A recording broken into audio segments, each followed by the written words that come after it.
Mamdani has stuck his head out once again, and he has gone onto the city website and taken down a page that celebrates the relationship with Israel. Well, he's had radical Islamicists inside the mayor's mansion. What was scary is Ken Griffith, I think, is Jewish, and he walked up to his home, tapped on the window, and basically the message, we're coming after you, as a billionaire who's given $1 billion, I think, for philanthropic needs in New York, and now he's driving them out. And you saw Carney today. Did you see that? No, go ahead. The Canadian Prime Minister. He said he hates the United States. He detests it. He's much more anti-American than Trudeau. Trudeau was a buffoon. He just was a party pretty boy, right? He likes to date actresses and wear blackface. He's just a joke. It's a combination of three factors that have coalesced and a synergy. The DEI postulates, this was Obama's creation, that it's no longer the legacy of slavery and Jim Crow. No. Basically, DEI says that 70%, 67% of the country is white, therefore they're oppressors and they're victimizers.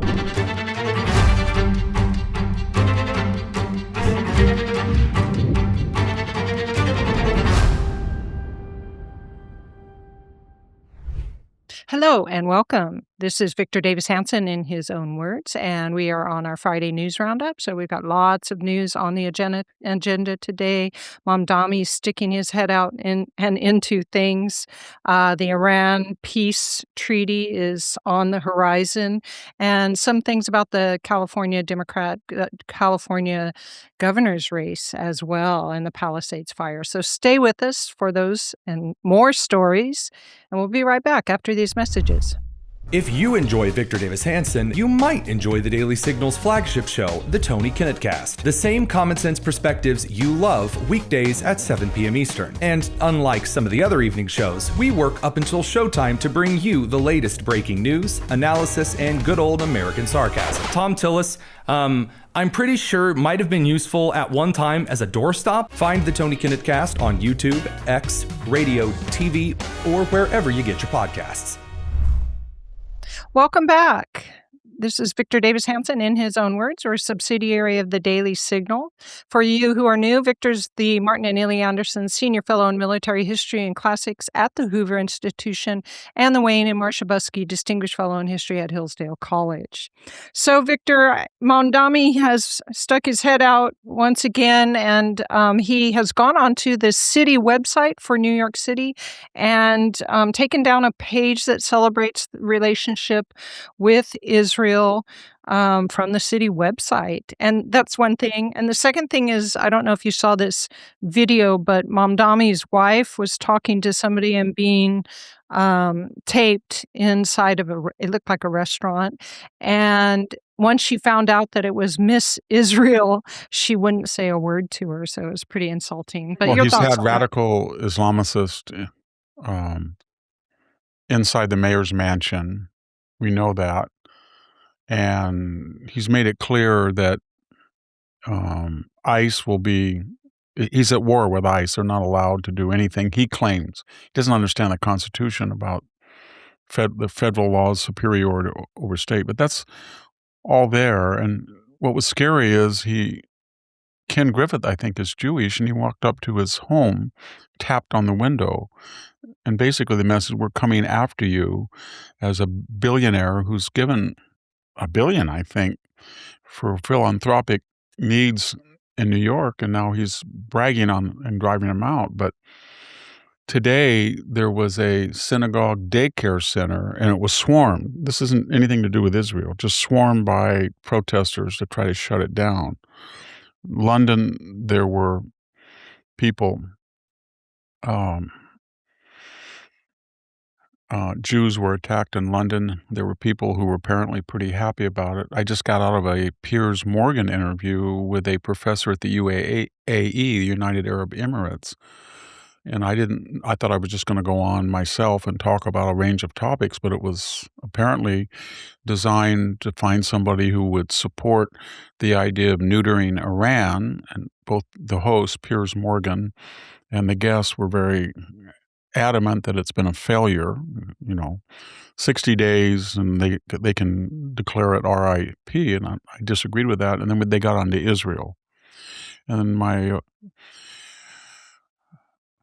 the other guest, I was trying to explain he was demonizing Israel. It's greater Israel. It's tried to take over this. It's committed genocide. It's bombing Hezbollah as if, So it was very funny because, I've had AFib in this heart, and I've never had any problem this week with it. And I looked at my Apple Watch, and it went from 80 to 130 beats. I was so upset. And so I tried to be very rational, but I just said, you're speaking to me about why we support Israel and we don't. And it's the only pro-Western, westernized constitutional government that tolerates all different people. If you want to have a mosque, build a mosque. If you want to build a Christian church, build a Christian church. Women have full rights. Gays have full rights. Regularly scheduled election. There's tensions between the legislative, executive, and judicial branch, as in our country. And nowhere in the world can you find that.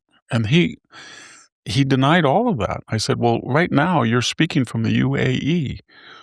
Why right now, just as a hypothetical, let's just say that you feign sincerity, and let's just say, well, I'm from the UAE and I'm a professor here, well paid by my host, and even though I'm an American, and I've had a change of heart. I'm starting to see that Israel is a model democracy, and I advocate that we all make peace with it. I said, how long would you last before they pull the plug? Or maybe better yet, you could say, I have a friend here, and he's decided that Islam is not for him. So I'm going to take him over to my Christian church. And I said, can you go to a Christian church outside the enclave in the UAE? Well, you can. I said, no, just answer me. You can in Israel. You can go to a mosque. Then Piers Morgan said, well, I've been all over the Middle East, and I've been accorded freedom of action. I said, that's because you're a celebrity journalist, Piers, and they like what you say.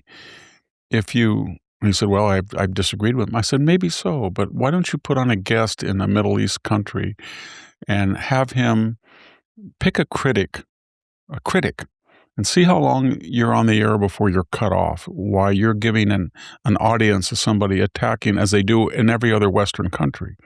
So the whole thing was an Orwellian experience. But what I'm getting at with this excursus is, I don't want to be hyperbolic, but I'm 72 years old. I have never, ever seen the mainstreaming of anti-Semitism as I see now, the Jews. I saw it. And what's dangerous about it is, when I was growing up in this area, I never met somebody who was Jewish till I was 18. But there were people, all different ethnic groups, and you'd say, well, the price of Santa Rosa plums, it crashed by $1.50 today. I'm going to go broke. It's them Jews in New York, the brokers. You know what I mean? It was kind of they control everything stuff. Kind of like the 40s movies that tried to combat that gentleman's agreement with Gregory Peck. There's anti-Semitism. Okay. But the left at that time, the liberal left, the Adlai Stevenson left, it wasn't like Woodrow Wilson, the progressives. They were against it. So they pushed back. And that was part of the civil rights movement. And then the left went into the anti-Semitic mood about 20 years ago. You could argue that Barack Obama issued it in, but I won't get into the specifics of that. But when you look at DEI, and it makes an open season, so you have, say, Black Lives Matter people putting gliders on their flags to celebrate October 7th, or all the left-wing universities erupted, and violence not just expressed against Israel, but directed at individual Jewish students, pushing them, hitting them, and Harvard University giving 2 awards to 2 people who had been in anti-Semitic activity, physical confrontations. And then if you look at the FBI statistics for hate crimes, the Jews, 3 to 4% of the population, they account for about 40% of the attacks, is what we're talking about now. But the difference is now, so when it was on the right, the left was the counterweight. Now the left has institutionalized it, and the right counterweight is disappearing. because they're all jumping ship. And they feel that the momentum now is with the 500 million Arabs and the wealth of the Arab world. And when you look at donations, Israel's about 7 in money spent on lobbying. It's the UAE and Saudi and China that are at the top, way ahead. And the universities have so been endowed with Middle East money, and it's a simplistic fix. So if you say, well, I voted for Trump and I agree with everything. I don't want to be ostracized from a Republican, but I'm against this war. So all you have to say is the Jews made him do it. Netanyahu made him do it. I'm being crude, but that's what they're all saying.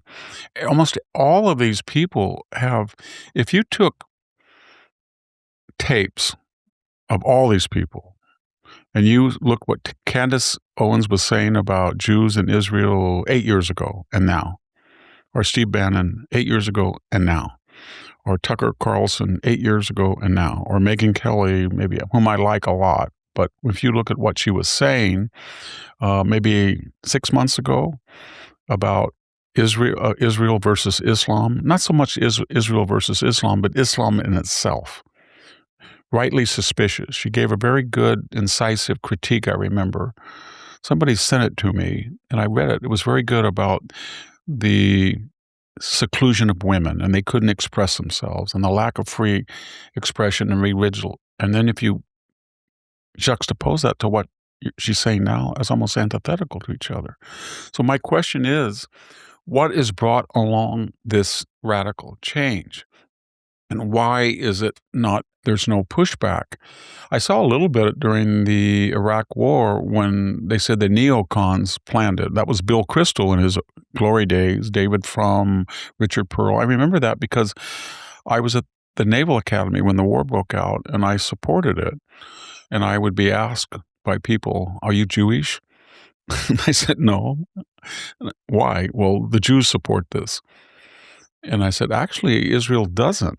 I remember that they wanted us to keep out of Iraq and direct our attention to Iran, which might have been wiser, by the way. But it's now mainstreamed, and it's gaining momentum, and it's reached the point where it's acceptable to damn not just, it started and said, and they say, well, I'm not against Jews, I'm just against Israel. I'm not against Israel, I'm just against Netanyahu. And but the whole thing is now a continuum. Do you think that this is strange in the age of DEI, at least on the part of the left, that they have all of a sudden become very anti-Semitic? I mean, it seems strange. I guess DEI somehow excludes It's a Jews. combination of 3 factors that have coalesced and a synergy. The DEI postulates, this was Obama's creation, that it's no longer a black-white historical problem with the legacy, the legacy of slavery and Jim Crow, a 1288 paradigm. No. It's everybody who, this is what you need, a DNA test to verify this crackpot theory. But basically, DEI says that 70%, 67% of the country is white. Therefore, they're oppressors and they're victimizers. And the others are victims, even though they might be richer, maybe even more fortunate. Class, no, it doesn't matter. They are victims by the color of their skin, even if they're whiter than the people on the other side by their ethnicity or their religion. And so that postulated that Israel was white and Western and an oppressor, but worse, they were in a sea of indigenous Arab people who are not indigenous, by the way. They came in the 7th or 8th century to where the world is now. But they were the worst because they were colonial settlers. The second catalyst for all this was the university's Middle East programs and the Palestinian question. And what changed that were 2 things. One, the huge amount of money that has been invested. It's got to be, $30 billion the last 30 years at the Harvard, at the Stanford, at the Yale, at the Princeton, at the Georgetown, at John Hopkins, Middle East programs. And they're not Middle East programs in the sense that there is a strong Jewish professor or Bernard Lewis. They're not. No, they're all ideological, Islamicist, anti-American, and they teach these kids. And there's another element to the second factor of the Middle East. The number of students from autocratic Middle East, which is a redundancy because they're all autocratic, that are not, except for Israel, has exploded. It's not just 10 or 20 or 40 or 80. It is 150. China's 300,000. It's getting close. And they are a constituency, and they are loud, and they're wealthy, and they're powerful, and they outnumber Jewish students on campus because, remember, DEI admissions, 8% of Stanford's incoming class the last 3 or 4 years has been white males. That includes Jews. So the Jewish population that was overrepresented, quote unquote, because of meritocratic standards is down from 30%, 20% down to about 7 or 8%. So there's not very many Jews on campus. There's a lot more Middle Easterns. They have money. They have the ear of the presidents. They are left wing, and that has legitimized the Biden. So you add the fact of DEI, and there's one other thing that it's very important. I think it's not just DEI, and it's not just the money and the students. The third crucial factor. Israel is not 6 million people facing an annihilation like the 67 war or the Yom Kippur War. Whatever people on the left say about Netanyahu, he inaugurated as Sharon's economic minister a economic revolution. And he opened the economy, and he allowed capital to flow freely, and the kibbutz idea of a whole nation was ended. And if you go to Israel today, there's cranes everywhere. There's skyscrapers. Their standard of living, I think, is when I walk the streets of Haifa and I compare it to San Francisco, it looks much better in Haifa. It's cleaner. There's more people out on the streets. There's no homeless. So it's powerful, and it's powerful militarily. So as I said on an earlier broadcast, and I said that today on the Piers Morgan show, they were talking, I said, well, France and all these NATO countries, they want to be part of, they want us to be, a partner with them, but why don't they go help their former colonies in the in the Gulf or Lebanon And Piers said, this professor said, well, I'm listening to a French jet. How many French jets do you think are in the Gulf? Where do they come from? One carrier? There's over 2,000 American aircraft there. There's 800 Apaches and Warthogs. This is what gets me about the Europeans. They sent one little frigate, or they sent the HMS Lion to Cyprus, and then you think it's Lord Nelson and the Armada at Trafalgar, or the D-Day British and Canadian bombardment fleet. There's nothing there. And so what I'm getting at is that Israel is very powerful. They have more aircraft than Germany, than Britain, than France. Nobody would have ever believed that. And they're better at it. So they're a very powerful country that can't be destroyed. So now in the Western paradigm of self-hatred, oikophobia, they are the oppressor, and they're too strong. And all the 500 million people around them with vastly more money in the Gulf, trillions of dollars of capitalization, they're the victims. And this little tiny country of 10.5 million that came out of nowhere and is fully capitalistic, free market, consensual, transparent, it's the bully. So I said, well, what would you do so they were all talking about, I said, what would you do on October 7th?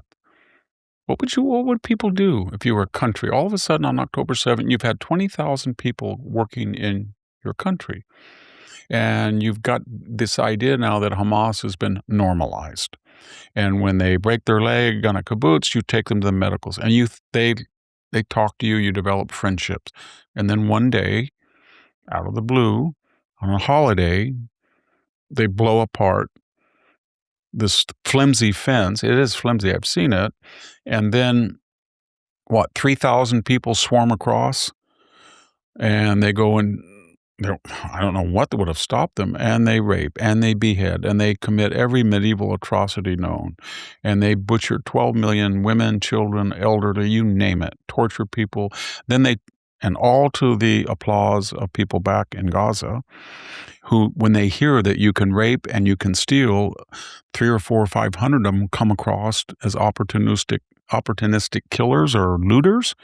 And then when they take these people, where do they take them? Well, people are trying to hit the hostages, and then they take them to a subterranean labyrinth, a $1 billion complex that they have appropriated all of the aid money from the UN and us and Western countries, and they built this labyrinth beneath it, and then they put the hostages there, and then they exit and entry under hospitals, schools, and mosque. And then they say to the Israelis, what are you going to do about it? And Israel waits 28 days before, and they say, give us back the perpetrators. Now, we know Iran planned it, and Hezbollah and all of you people, just give us back the people who planned that, and we'll try them. And they wouldn't do it. So then what are you going to do? I asked them. And they couldn't. They just said, well, they stole all the land, and they shouldn't be there in the first place, and they did a river to the sea argument, river to the sea. So my point is, Israel is now powerful, so it has no empathy or sympathy among these people.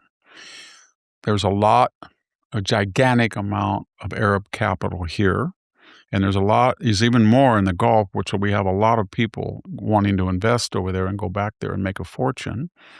And that money has been lavished on the Middle East Studies program and led to tens of thousands of people from the Arab world in the United States. And you add that with the ideology of DEI that says the wealthier and whiter you are, the more culpable you are for your sins. And because Israel didn't have slaves, it didn't have encampments, the Japanese, they have to find something. So its existence is a crime. They are colonial settlers because they never just say Gaza, the West Bank. And if you say to them, well, they just had their 1947 borders. All you had to do was not try to destroy them. You've tried to destroy them in 47 and 56, 67, 73. And if you just let them alone, but the problem is you always attack them, and then you lose the Sinai for years. And then you attack them and you lose the West Bank. And then you attack them and you lose the Sinai. Why don't you get smart and not attack them? So it's a perfect storm. And I should say it's not a primary catalyst, but there's another subtext to all this, the three catalysts. And that is it's chic. It's now considered cool if you're a young person to hate Israel. There's no social opprobrium. It's the thing to do on a campus. It's a thing to do with podcasters. When you get, if you're Candace Owens and you look down and you say, I've only got 4 million subscribers, I need another 20,000. Oh, the Mossad was in on killing Erica Kirk. And if you're Tucker and you say 70% of my broadcasts from now will either deal with Israel or with prominent Jews or with the history of the Middle East or something about that topic, it'll help. And you'll get a new constituency. And that's what's happened. And there's the people, I get the impression that there's very few voices now that are going to speak out against it. And you're not going to get, the weird thing is that the people who were staunch Zionists on the right, people like Bill Kristol and all those people at the Bulwark, they've all jumped in bed with the left. They're very quiet, very, very quiet. So I don't see that there's a constituency, even among the Jewish community, that's going to stop. I do think that subterranean or subtext-wise, it's a bad articulation, but stealthily there's going to be a lot of Jews who say the left still has more anti-Semites than the right. And if you're Nick Fuentes or Candace Owens, people ostracize you on the right. If you're Hassan Piker, they deify you on the left.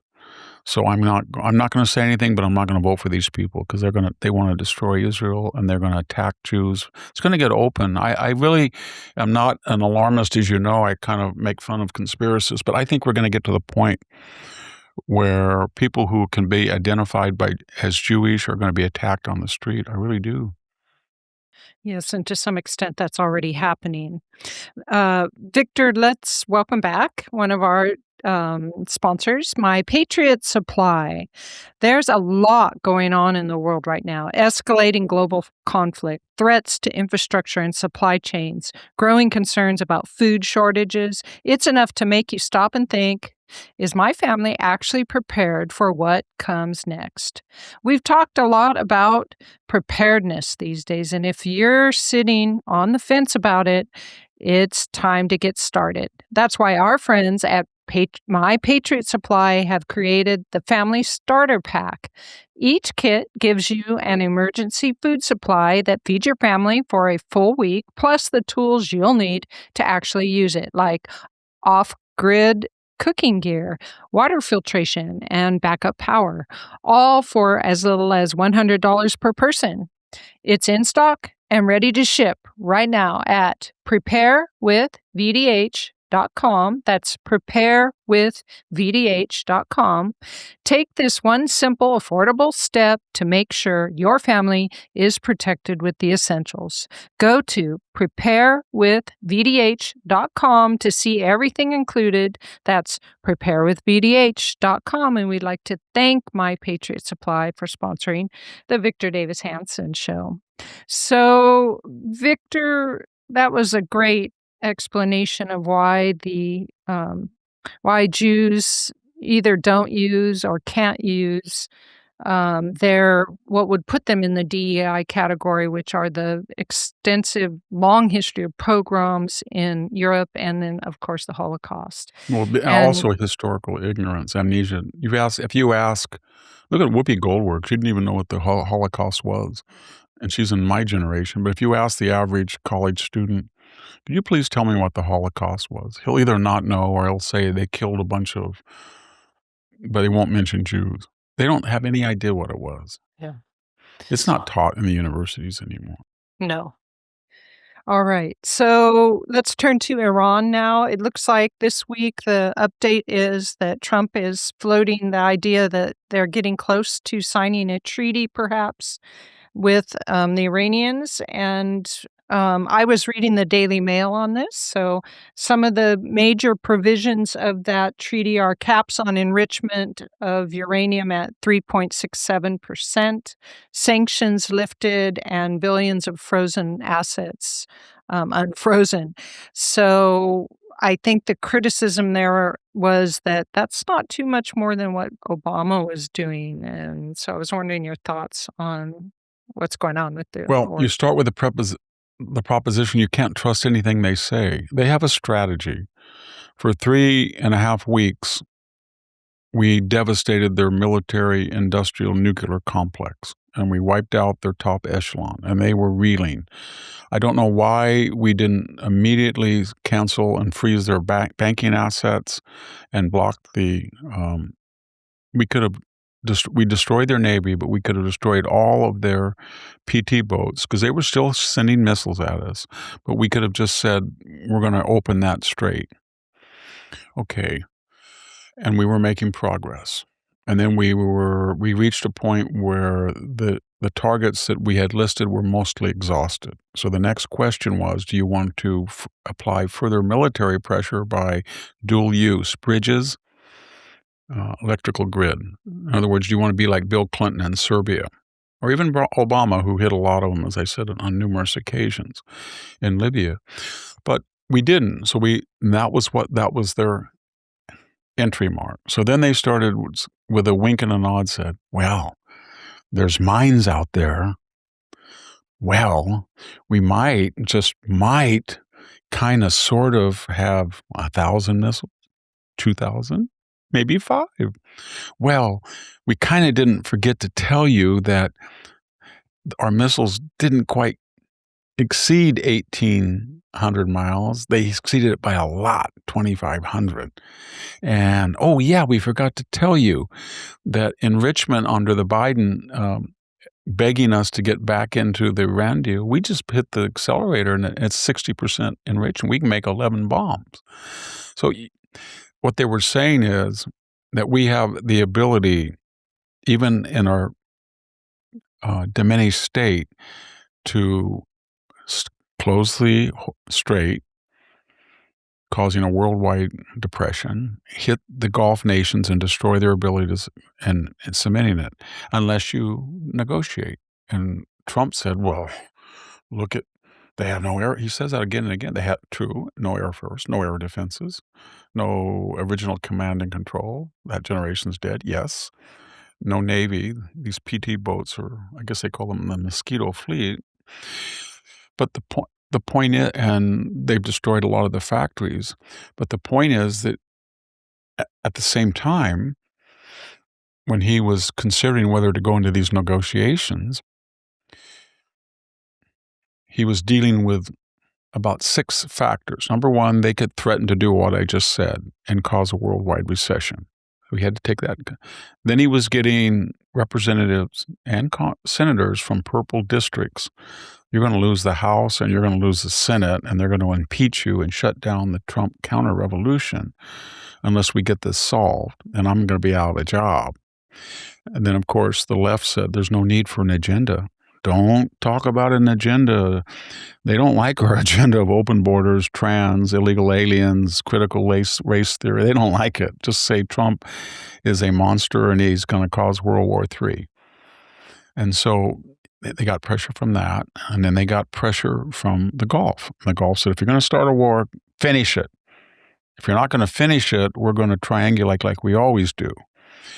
So in that complex matrix, he's now trying to say, I got to get out of this because the midterms are 6 months. I would argue that 6 months ago, that would be October, say October 6th. Can anybody remember what we were doing on October 6th of 2025? I can't. Can you? I have no idea. So my point is, 6 months from now, if this is solved, nobody will even remember it, except as a talking point. And if there's a revolution, it'll be in his favor. So he has a good point that he destroyed their military, and that's going to take them years to rebuild. He's probably destroyed, I don't know, $500 billion of arsenals, weaponry, industry, military infrastructure. Hezbollah and the Houthis, they'll get money from them, but it'll take them a long time, and the people will be angry. So that's all true. But when he reiterated, as Marco Rubio did the other day, there were objectives. The first objective is they can't have a bomb. The second objective was we were going to damage them for what they've done to us and we did do that. Check. The third was we were going to stop their ability to harm through missiles and drones. We have not done that yet. They still have missiles and drones. And then, so what I would like to see is not a memorandum of understanding for further rug selling and bartering, because that's what it's going to be, and we're going to get closer and closer to the midterms.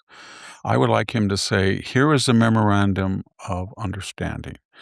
International committee will go into your country, and they have gauges and instrumentation, and so do we, and they're going to tell us where this refined, enriched uranium is, and you're going to turn it over. And if we can't get to it, then we're going to blow up the mountain on top of it. We'll do that and bomb it. That's number one. And then we want an inventory of all of your offensive weapons, and we want to collect them and destroy them. And then we will lift the sanctions. They will say no to that. If they say no to that and Trump acquiesces, then he's got a problem, because then the left's argumentation starts to get scarier to him, because they will say, well, they still have missiles. They still have missiles, and most countries do.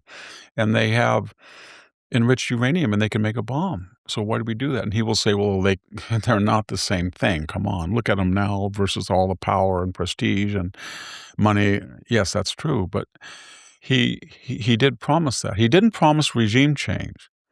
He didn't promise to destroy their oil. He didn't promise to do any of that. He promised to pay them back for the harm they've done, make sure they are not able to hurt people, and they don't have a missile and drone and a nuclear. And he can do that still.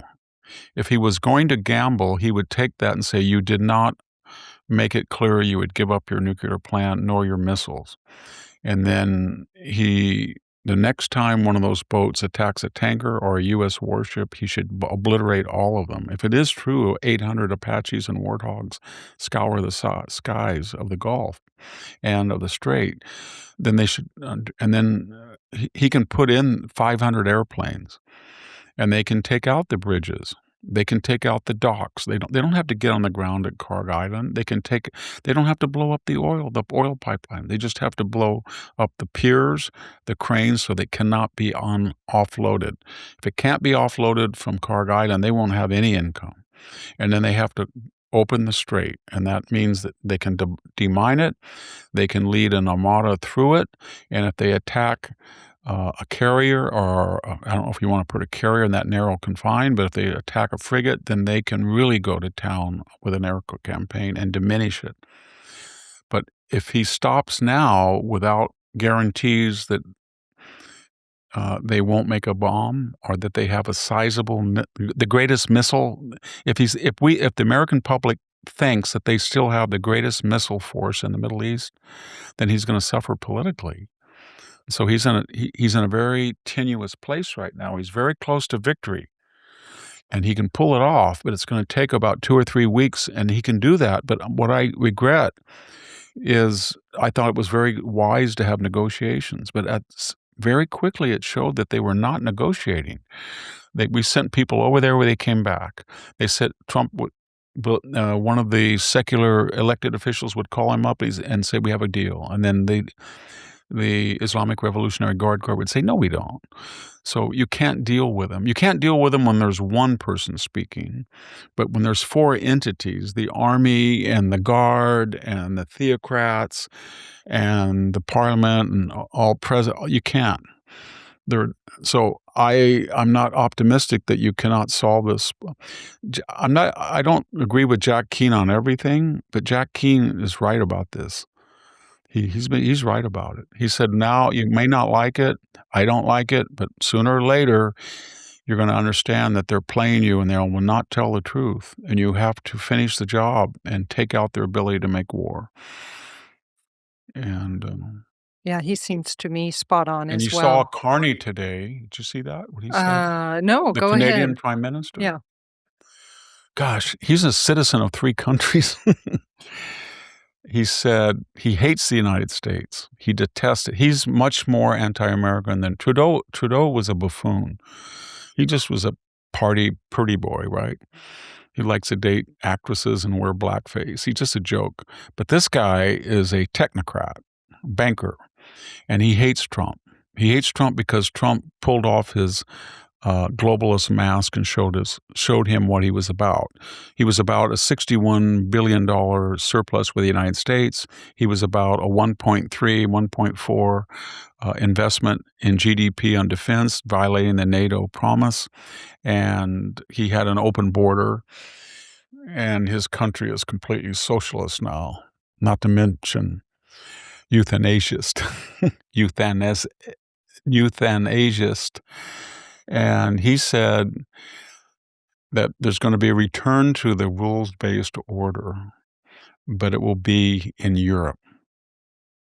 And I thought about that. So it's going to be in Europe, the rules-based. So Carney is going to go to a European conference and say, all of the choke points of the world will now be returned to international control. And China says, you're not going to get near the Spratly Islands. You're not coming in the South China Sea. It's too tense.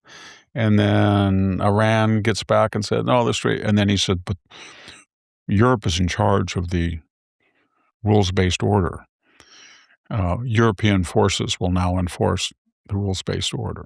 And what will France and Britain and Germany and the rest of them do? You think they're going to send their populations they don't have anybody to put them on. Where is their fleet? They have no fleet. They attacked a British base in Cyprus that the U.S. Navy helped knock down the incoming drones that were aimed at and missiles, and they sent HMS Dragon. But it was a Friday, so they didn't want to pay overtime to the unions to fix up the Dragon. It didn't leave for 20 days. It didn't get there for 20 days. So they couldn't do the Falklands again. So when I hear that, Carney, I'd say, well, it's going to be, why don't we have the rules-based order in Canada? You spent 1.3% of GDP, and in World War II, you had your own beach at Normandy. You had the 5th largest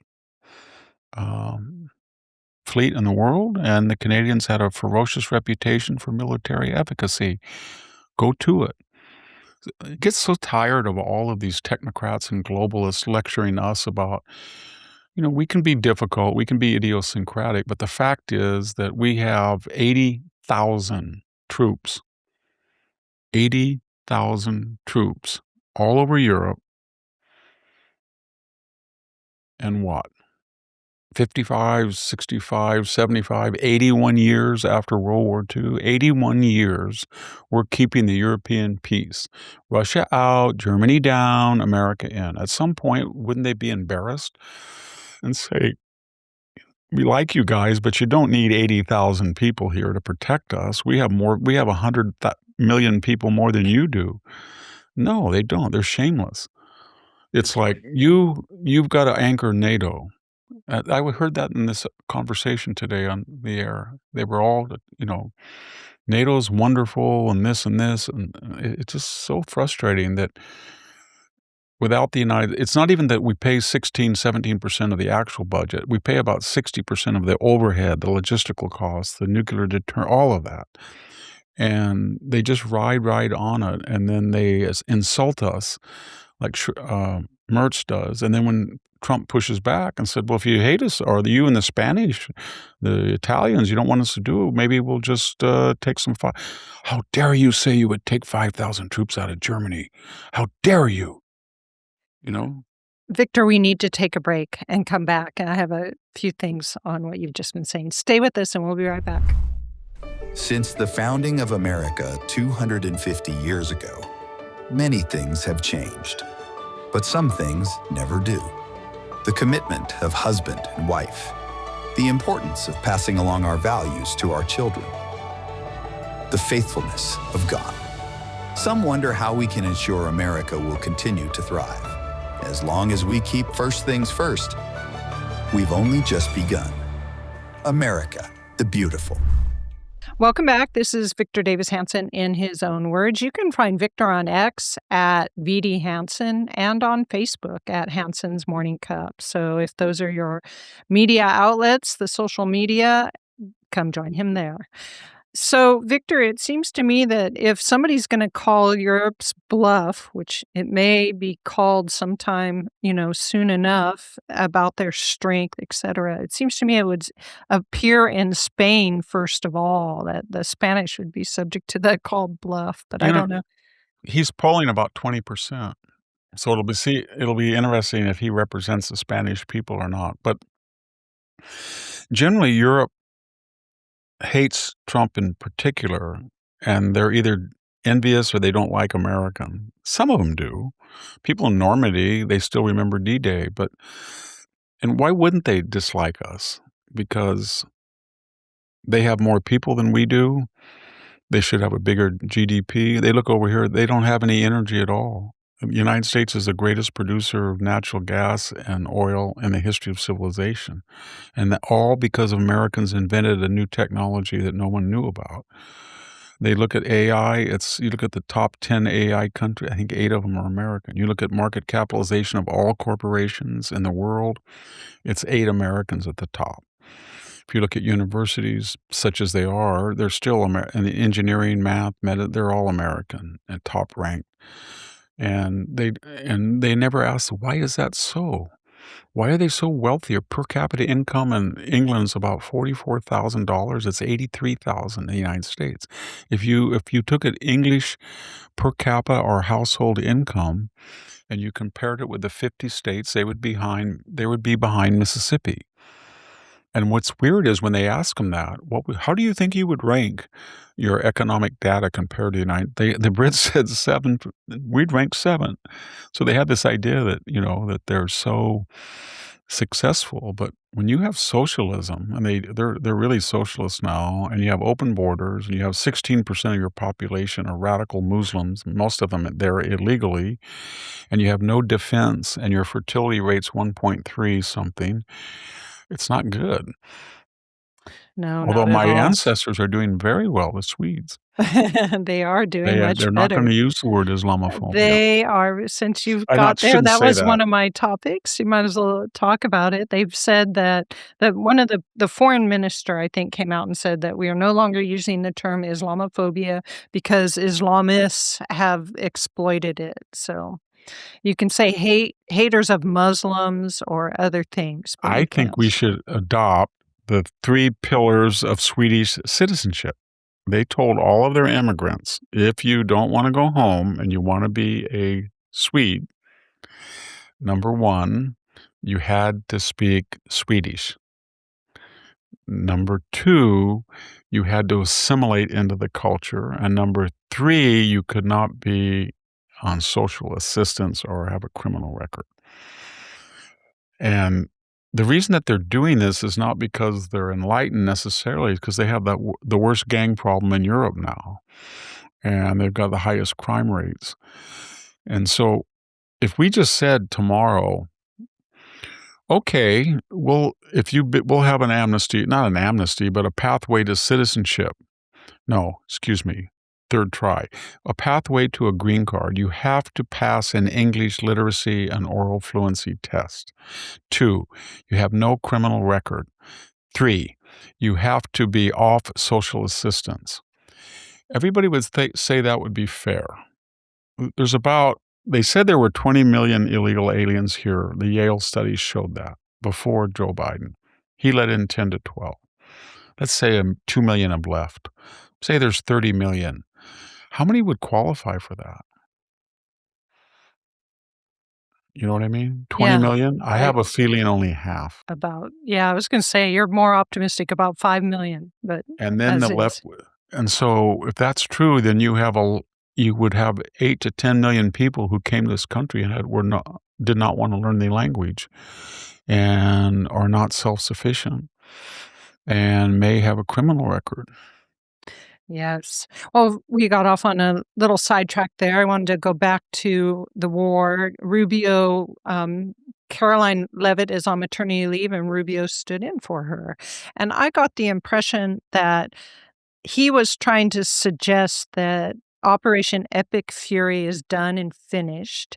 And I think I've read other places about that, and I think it's because they want to avoid the War Powers Act time limit. But there's 2 things here. Is that your impression? And 2, they've been saying that the War Powers Act, the administration's position is that it's unconstitutional. I was just curious what that meant. Yeah, the Constitution says that the Congress has the sole responsibility to declare war and to approve treaties. But it's very vague about the executive commander-in-chief. I'll give you an example. Obama did the Iran deal. It's a treaty. Did he ever submit it to Congress? No. He just said it was an executive sidebar or something. Did Lyndon Johnson ever say the Vietnam War was a war? No. Korea, police action. So all these presidents feel that they have the executive right under the Constitution as a commander-in-chief. So they passed this thing during the Vietnam years. The War Powers Act. Yes, and it was aimed at Richard Nixon. And the War Powers Act, to be frank, is probably unconstitutional. And number 2, it's only applied in reality by Democrats against Republicans. So if you're Bill Clinton and you're bombing Serbia for $72 days without a NATO authorization, although there are NATO countries of the willing who participated. It wasn't official in NATO. It's okay, no war powers act. If you're Barack Obama and you think that the Arab Spring is you're going to liberate all of the Libyans, but you can't. And Samantha Power and Susan Rice and Hillary Clinton come to you and say, "Don't be a chicken. You've got to go join France and Britain." And you do, and you bomb for 7 months. Where was the War Powers Act? It didn't exist. So it only exists when there's a Republican president, and usually it only exists when the Republican president is unpopular. George H.W. Bush got congressional authorization to go into Iraq, and we got UN authorization to go into Afghanistan. But it's irrelevant what will happen. It's not 60 days. They have to inform the Congress, and then they have a limit at 90 days if they don't get authorization. But what Rubio was trying to say is that the kinetic part is over. So even if it is legal, and even if you do apply it, and even if we do put up with this, we still have time, because you can't count the time the last 3 some weeks that we haven't been fighting. It's been calm. And that's what he was trying to do. I wish he did say that we weren't after regime change. We weren't going to invade. We were there to diminish the ability to make war, to neutralize and guarantee they didn't get a bomb, and to make sure they didn't have the ability to attack their neighbors through either terrorism or missiles. But he didn't say to get those 3 goals, we have to either force the Iranians to submit, or we have to negotiate. And if they concede that, we have to have the ability to make them honor their word. I just don't think in the 47 years I was in college and graduate school when this happened, I can't think of one time where they told the truth. They even cheated John Kerry. I mean, they cheated. There was a good article. It's in, as I said earlier, in Powerline, and it charted what would have happened if Trump had not gotten out of the Iran deal. And all of the 10-year period was up. So they assumed that they were always going to. And then if you say that was a mistake to get in the Iran deal, nobody stopped Joe Biden from that. He begged them. He brought John Kerry out of the freezer and reanimated him. And he said, go over there and get the deal. They didn't want it. They didn't want it because they had already violated all of the tenets, and they were enriching to 60%. All right, Victor, let's welcome to our show a new sponsor, Home Title Lock. American homeowners, the FBI has been warning about a type of real estate fraud called title theft, and your equity is the target. With just a forged signature, your ownership can be transferred out of your name, and without protection in place, you're left with an emotional and financial nightmare. That's why you should visit Home Title Lock so that you can find out today if you're already a victim and protect yourself. Use promo code VICTOR, that's promo code VICTOR at HometitleLock.com to get a free title history report plus a free trial of their $1 million triple lock protection. That comes with 24/7 monitoring, urgent alerts, and if you're a victim of fraud, they'll spend up to $1 million to fix it. That's HometitleLock.com, promo code VICTOR, or use the link in the show notes. Don't be a victim. Protect your equity today with Home Title Lock. And we'd like to thank Home Title Lock for sponsoring the Victor Davis Hanson Show. So, Victor, let's turn to California. And recently, we know, as well, a lot of our viewers know, California has a jungle primary where the primary is all the parties are in, and the 2 that are on top are on the ballot for November. Well, no surprise, but our chair of the Democratic Party in California, Rusty Hicks, has decided that does not work as a primary I thought it worked great. process. It always got the results the law was. They drafted the law. I know. They said they had 60% Democrats, so they could ensure that in most all, and it worked. That we haven't had a Republican statewide office holder since Arnold Schwarzenegger left. 20 years ago? We have supermajorities in both legislatures of Democrats. All the old Schwarzenegger judges are all retiring. They're wonderful judges, but they're all termed out. No, that's not the right word. They're retiring. And so they got the judiciary, they've got executives, they got the legislative branch, all because of these jungle primaries. And the real cause, 4 million people have left the state the last 15 years. And these were Reaganite, Dugmasianite, Pete Wilson type, Schwarzenegger types. They're gone, vanished. Yep, that's it. And we know why that is. Another thing about this governor's race is some of the candidates for governor who are on the left are already talking about new taxes that they would impose. The most recent one is, I forget the candidate's name, but he wants to have a tax on EVs since they avoid the high gas prices that they would tax EVs. Their message to us, the voters, is, well, we lost $240 billion on high-speed rail, and we've lost another $250 billion in COVID, hospice, entitlement fraud. We didn't really lose it because the money, as Barack Obama said, it's spread around. We spread the money around, spread the wealth. So people got money, but, we need, as for bookkeeping, we've lost $500 billion. So we want you to pay. No, you have the highest income tax in the nation. How high are they going to go? I don't know. 13.3.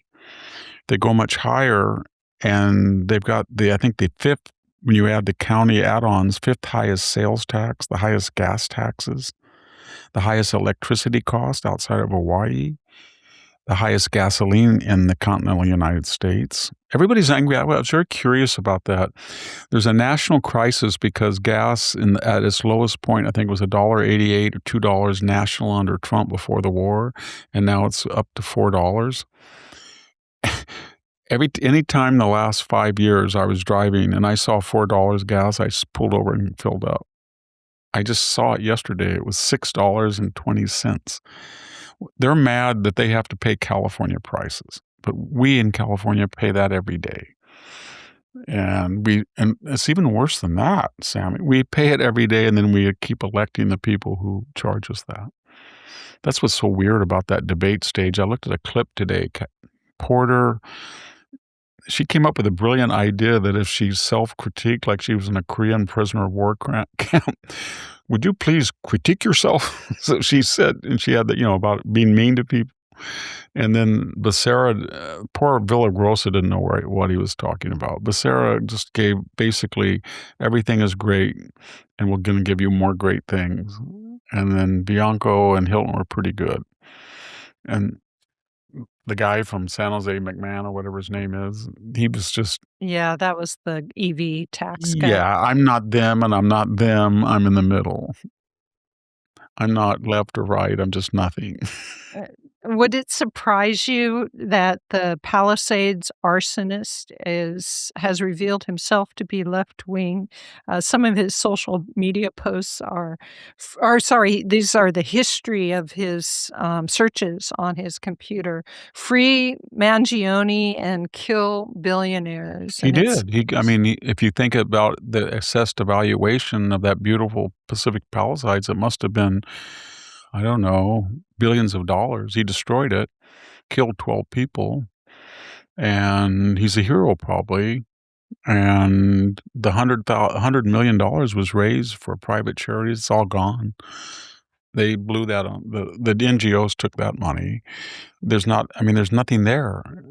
You think boy, I get back to those videos of LA in the 50s. If you had a guy like Sami whom I wasn't particularly fond of, but he was a good mayor in the early 60s, he would have just gone on there. That would have been all rebuilt by now. But the subtext was a leftist burned it down because he hated wealthy people, and he knew a communist mayor, and I say that because she used to visit Cuba, Castro, Karen Bass, and he knew that she wouldn't rebuild it and would try to have high density, affordable housing. You know what I mean? That's just a buzzword for we're going to look outside Rome or Amsterdam or Paris. We love those high rises. They have a little bit of lawn, and then the bus picks everybody up. And that's what they want. Not for them. Not for them. They want a big, beautiful, gracious John Kerry or Elizabeth Warren house. That's what they want. Or Nancy Pelosi's 3 mansions or Barack Obama's 4. That's what they want. Bernie Sanders 3. He has 3 too. Yes, he does. One on the lake, of course. They have to have one. Yep. If you're a Democrat and you're a socialist and you want high density housing for everybody else, it's absolutely important. One of your many houses has to be on the lake. I think his is on Lake Champlain. Isn't it? And Barack has 2. He has one on the Atlantic and one in the Pacific on the shore. And I don't know about Dianne Feinstein had one at Lake Tahoe, a mansion. They usually have them, pretty near the sea. Yeah, and doesn't it seem funny to you that they are offended by billionaires, but they want to take more money from the people via all of these excise taxes and things like that, and they're just fine with the fraudsters that are taking it from them? Like, that's okay, they're spreading money around, but a billionaire they don't doesn't believe do it that. when money is stolen or wasted. They think, well, who got the money? The people did. So they don't mind. And then Hassan Piker, the Marxist pro-Luigi Mangione, he had a new Porsche. So I just did, before we started, I was curious. I said to Grok, and I'm going to check it with ChatGPT, does Hassan Piker have a Porsche and how much is it worth? $200,000. Some people say he has Cartier jewelry or something, or watch or something. Wow. So, yeah. He looks like he has that kind of stuff on. Yeah. So you have a $200,000 Porsche, and you're defending the guy who killed a middle-class person who worked his way up. United Healthcare. I have United Healthcare. I had over $1 million in medical fleet. There's only been one little dispute. One dispute on a PET scan that I may end up having to pay, but I doubt it. I wrote him a very nice note. So when he says that they just poach on people, I don't know what he's talking about. They insure millions of people, and they're in financial trouble, and mostly because of the medical fraud on the part of the left, But it's so weird that they're not even shameless. So you're this Piker guy, and you praise murderers that kill what they call enemies of the people or social murderers, because they are social murderers. And then you are so brazen, you drive around in a 200,000. Wouldn't a true Marxist say, well, I like that 200,000 Porsche, but let me do the math. I could buy I could buy 4 or 5 Honda Civics for the people, and I'd like to help them. And I suggest we all have a program that nobody on the left buys expensive cars. No, this has nothing about ideology. That's just the way they gain power for themselves and money. Well, since we're talking about Hassan Piker, I believe he's in Michigan running for Senate. No, that's not him. That's Al Said. Oh, that's El Said. That's right. He's the Sorry, one Hassan, he's the very worried Mhm. that the death of Khamenei will hurt his constituencies. They might be Yes. so Yes, that's right. reckless to say, "Oh, we miss him so much." But let's return to Michigan, and there was a professor at the University of Michigan who hijacked the commencement ceremony to voice his own political views, and one of the things he said was that he complained about the inhumanity of Israel's war in Gaza, so it was a pro-Palestinian. Well, that was courageous, wasn't it?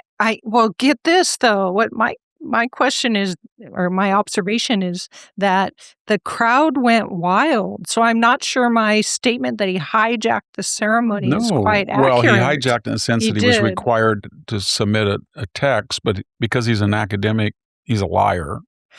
And they knew he was going to do it. That was like, giving a child a hand grenade. He's going to pull it.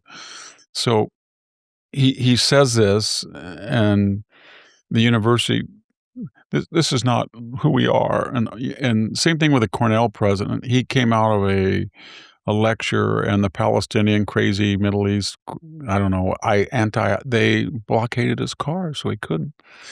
So he thought he's seen enough TikTok, YouTube videos, he'll do the old slow break, slow approach. So he backed up slow, broke. And then they kind of gave way. But one poor little baby hurt his foot. So the president of Cornell, assaulted a student. Maybe ICE protesters with phalluses will wave at him and show up. But what kills me about these people is that what they say later, they have this certain vocabulary. They must be AI. It's all boilerplate. And it's saying, this is not who UCLA Law School. This is not what we do. But they do it. And you're correct. The president of the University of Michigan in Ann Arbor said, this is not who we are. Of course, it is who they are. And you're Mr. President, you are who you are. In the university, that's why you're in such bad trouble, because you overcharge people, and then you want the government to subsidize student loans to pay your inflated costs, while you have cut the teaching loads and raised the salaries of ideological professors, and you've got all these administrators and DEI, and you're just not very efficient, and you're not honest, and you're not disinterested. And people who graduate from universities in the humanities or English or social science are not educated. Period. I should say, though, it's infecting science, math, medicine, everything now. Yeah, it is. Since you went there, and before we go to break, I just had a poll from the Skeptic Research Center that was surveying Americans who believed Europeans had introduced war to Native Americans, like they weren't fighting before the Europeans got here. But anyways, this did it according to how much you trust educators. And so if they had high trust in educators, 64% said that they thought that the Native Americans learned it from the Europeans. Medium trust in educators, 56%, almost 57%. And then low trust in educators, 36%. And I think that the poll shows that one should hardly trust educators, because we all know that the Native Americans were as likely to fight each other before the Europeans showed up as they were after, right? I had a brilliant friend. He's still alive. I haven't seen him after I got well. Chuck Garrigus, Sr. I've known him for 40 years. He's one of the brightest guys. I modeled a character in Fields Without Dreams about Bus Berzagas. And when I was farming full time, I used to talk to him all the time. His farm was 2 miles away. And I got this part-time job to teach one Latin class. And it was right during the meltdown with Sun-Made Raisin Cooperative. So we had no money. We lost $78,000. They appropriated our capital retain. That was a lot of money then. And they blew it. They didn't tell us. They had used that capital retain, not for capital retain purposes, but to subsidize their money-losing operation that couldn't compete with a private packer. Okay. And so I said, he said, well, what's the deal? You're going to go up there for a while? I said, yeah, I'm getting so tired of dealing with these raisin people that lie. They just lie to you. And he said, what do you mean? Of course they do, but you're going to academia. And I said, yeah. He said, they're pikers compared to those people. He was a PhD candidate. He goes, you're going to hear more lies. And I had been a graduate student, and I had been lied to. But he was absolutely right. First thing, I went in there, and it was, you're going to have a really nice office and a trailer. And it'll be 4 people shared it. And then it was, we're going to give you a good time to teach it was like 8 in the morning, which is fine with me. I was a farmer, but I go there and there's hardly any students that get up at 8 in the morning. And then it was, we've got a better classroom. It was the gymnasium, the South Gym. And I was like, it was just again and again and again. And then it was, well, there will be a tenure track job open, and you are one of our leading candidates because you've published a book. And then they had a candidate who was pretty good looking, and they brought them all out. And the chairman says to me, I won't mention his name. This is academia now. Only in academia could this happen. No raisin packer would do this. He says to me, well, I ski a lot, and she's a skier. And I said, yeah. He goes, well, would you mind just being part-time? You mean this other candidate that wasn't you that he wanted to give the job to? It gets worse.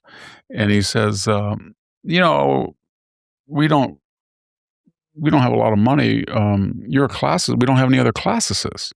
I said, I created the position because you told me a year ago that if I started with nothing with one class and I got 100 students, I met the FTE requirements and you'd have a tenure track job. And the McClatchy Foundation gave money for it.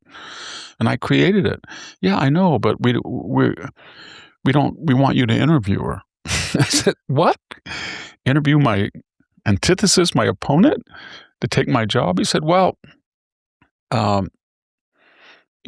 she's got a lot in common with us, meaning we don't hire young women very often. She's quite stunning.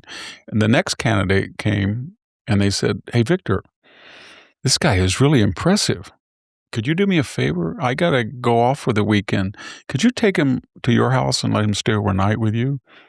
I said, on my farm? He's applying for my job. I created my job. And you know what I did? And then he came up to me, I won't mention his name, and he said, I didn't know that I was going to stay overnight, and I don't have any white shirt. Can I have a white shirt for my interview? So I went in my closet. As a farmer, I didn't have any, and I found a starched white shirt, so I gave it to him. So he wore my shirt to the interview to take my job, and I had him, wife, kids, everybody cook breakfast and for him, and he was a nice guy. And that's what academics do. They're completely tone deaf to protocol, to traditional manners, and that's why everybody's shocked when they shout at people. All those students that do that, they're vulgar. They try at UCLA or Stanford, they say, we want to rape your daughter, judge. Where do they get that? They get that from the faculty, because the faculty are just older graduate students. You know what I mean? The whole university has been so corrupted from the 60s and 70s. And it was very funny because I said to myself, and then I said to Chuck, when I came home about a week later, I saw him, I said, you're absolutely right. And he said, now remember one thing. Because we were dealing with some pretty tough people in the raisin business, the sell, and the fruit business. Always prefer an upfront crook. Upfront crooks you can deal with. They're tough people, and they may be crooked, but they're transparent, and they're just going to try to bulldoze. These people will stab you in the back or slit your throat and smile at you. And he was absolutely right about that. Or they'll smile at you first and then slit your throat and stab you in the back. All right. Victor, let's take a break and then come back and talk a little bit about the Supreme Court. Stay with us. We'll be back. Hey, I'm Bradley Devlin, and just like you, I'm a huge fan of Victor Davis Hanson. Whether it's his long-form podcast, Victor Davis Hanson in his own words, or his short-form content for the Daily Signal, Victor Davis Hanson in a few words, I always leave an episode learning something new. I think they forgot the 1982 Falklands War. And in the age of clickbait and rage bait, that's a really good feeling, right? The media, thank you. You can leave now. Well, if you agree, you might like my show, the Daily Signal's long-form interview podcast called The Signal Sit Down. Every week, we take you behind the scenes of the biggest battles in Washington, D.C. as they happen with some of the biggest names in politics. We explore big ideas, and we analyze the policymaking process from an unabashedly and unapologetically conservative perspective. And that's important now more than ever with the Trump administration back in office, because in 2024, you sent Washington a message it couldn't ignore. It's your government. And together, we're taking it back. So check us out on YouTube, Spotify, Apple Podcasts. Wherever you enjoy Victor Davis Hanson, we're there too. And drop me a follow on X at Bradley Devlin to stay updated with what's happening on The Signal Sit Down. Welcome back. This is Victor Davis Hanson in his own word. I think I said this earlier, but we are a subsidiary of the Daily Signal, and you are all encouraged to go to the Daily Signal. There's lots of conservative material on the Daily Signal site, so you'll enjoy that. So, Victor, Justice Alito and Justice Jackson were on opposite sides of this Louisiana redistricting, Yes. gerrymandering. And what the Louisiana state had done was to gerrymander a district according to how many blacks were in it, or they wanted to have more blacks in it so that I guess they would argue they would have a representative. The court found that as illegal, that you can't base people's voting rights based on their color, and that was a 6-3 opinion. And in the fallout from that, Justice Jackson, had said that, and I'll try to make your argument, and then you can tell me, because Justice Alito said that this was baseless and insulting, but this was her position. She said, well, we can't force the early implementation of this because the court said, well, we've got to do it quickly so that when the people go to vote, they're voting in constitutional districts. If we don't do that, they'll be in unconstitutional districts. And she said, well, you're just hurrying the usual 32-day rule that you wait for implementation, and that if you do that, it might appear that this is a biased opinion. Those were the two things, or two complaints. And Justice Alito said that that was baseless and an insulting argument. And if I might... Well, I mean, her whole theory is anybody that votes against me on the court and wins is biased. Anytime that I win, I'm not biased.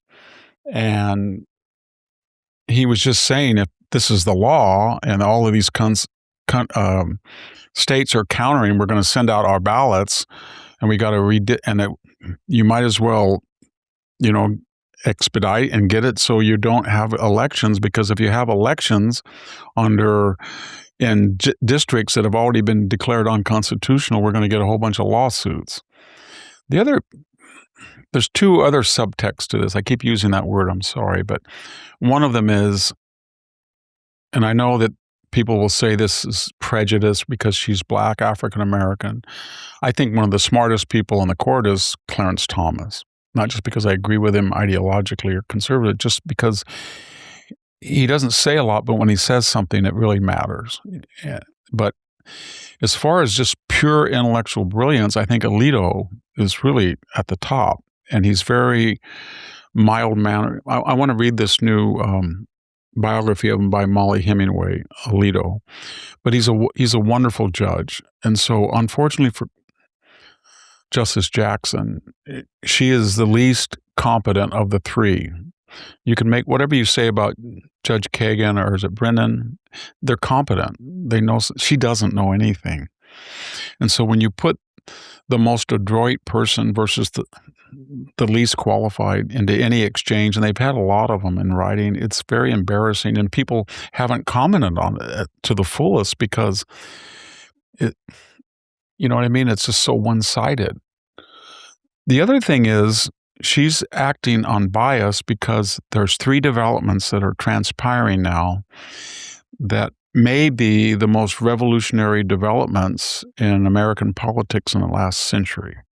Number one, there is a redistricting fight, as we all know, before the November election, maybe in some cases before the primary, depending on the date.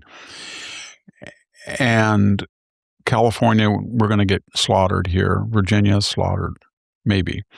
But when you look at the state legislatures that can pass it either over the veto of a governor or share a governor of the Republican Party, and if they were to redistrict, and I think more and more will, you're talking about an exchange of 30 or 35 seats. Number one. In the favor of the GOP? Yes. And so you're talking about 273 Republican seats that'll be pretty safe. Number two, this Supreme Court ruling that says that you can't gerrymander a district just to achieve a race-based anticipated result will reduce the black caucus, which are mostly Democrat. There's some black, we have Senator Scott, et cetera, that are black. They're not in the black caucus, but the left-wing Democratic black caucus will be reduced by anywhere from 10 to 15 seats. Add that to the other figure I mentioned. And then there's the third. We're seeing the greatest, they're seeing the greatest exchange of population. I shouldn't say exchange, I say influx in the history of this country, I think, except maybe for the westward expansion or the Oklahoma diaspora, but even greater than that. California is 300,000 a year, and all of the so-called purple states are losing anywhere, depending on which year you pick, 1 to 3 million per year. And because the census is adjudicates House of Representatives seats, the number, you've got, besides the makeup of the district, you've got another outside factor of the number of seats, because red states are going to pick up 10 to 15, at least 10 seats.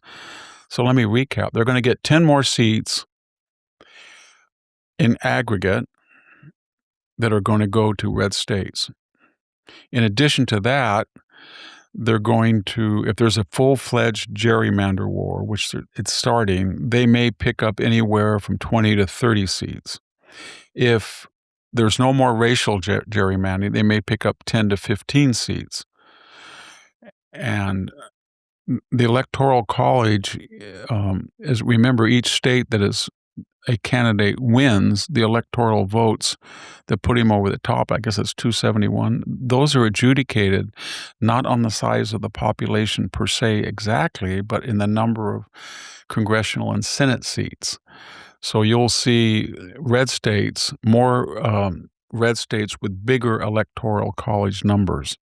And that's why they look at this. And this was the reason she's angry about it is that she's been told or advised by the DNC and the politicos, you've got to stop this or delay it.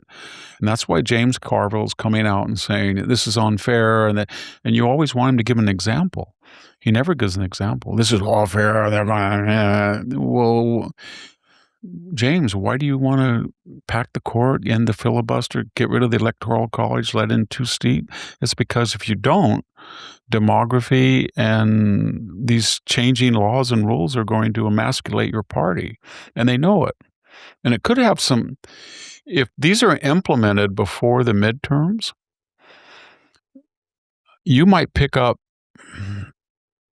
the Republicans in theory could have 10 to 15 seats in play that they didn't have before.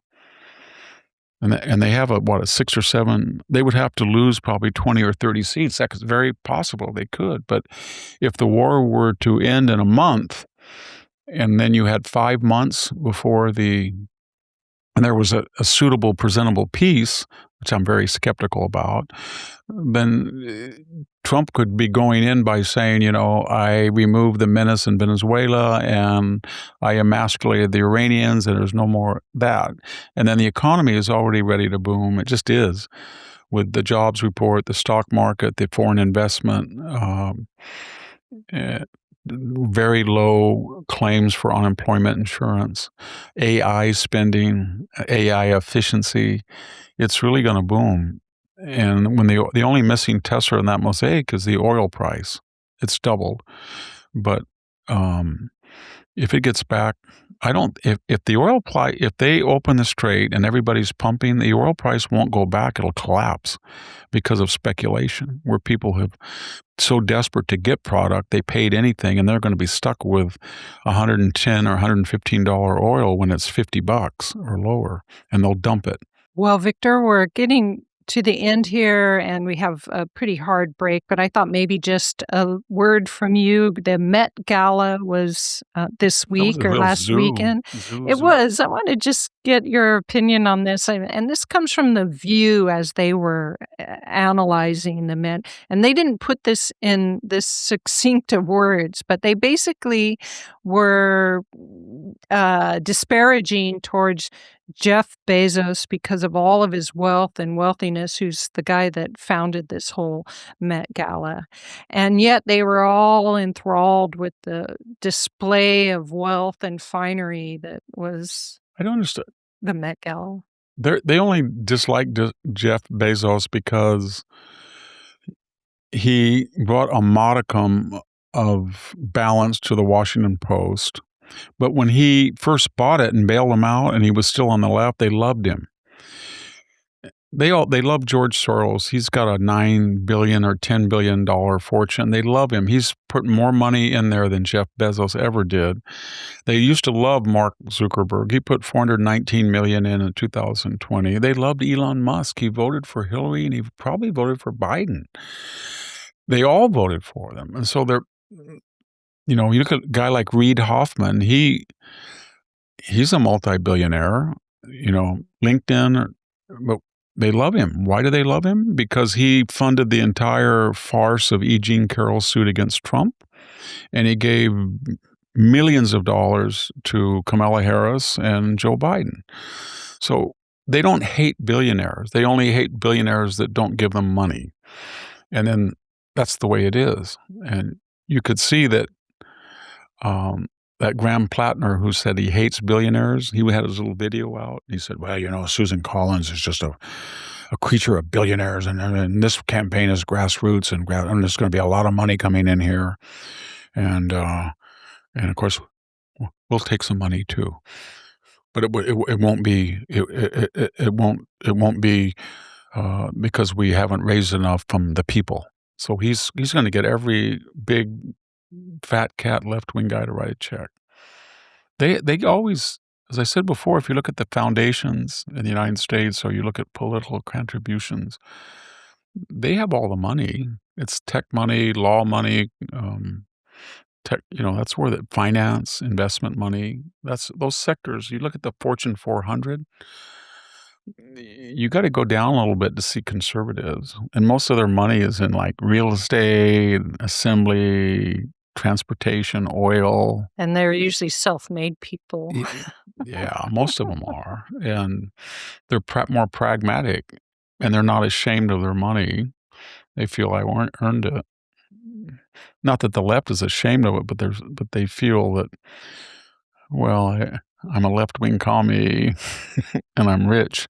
So theoretically, I should give my money away. But they never do. I mean, Tom Steyer is a billionaire. He offshored his money in the Caymans to cut his tax burden. Yeah, that can't be good for the soul. They must have some They don't believe problem in with. I'd say that most of the new Jacobin Democratic Party does not believe in a soul. They're atheists or agnostics. They don't believe in a Christian duality. They think that's their problem. They think, oh my God, I'm 72 years old. I'm going to die. And this is it.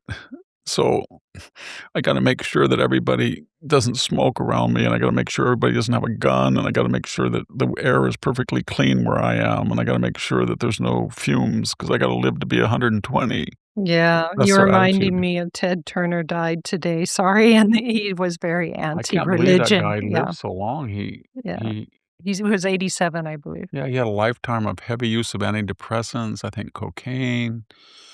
At one point, he was a real technological pioneer where he created CNN, and then he kind of lost it.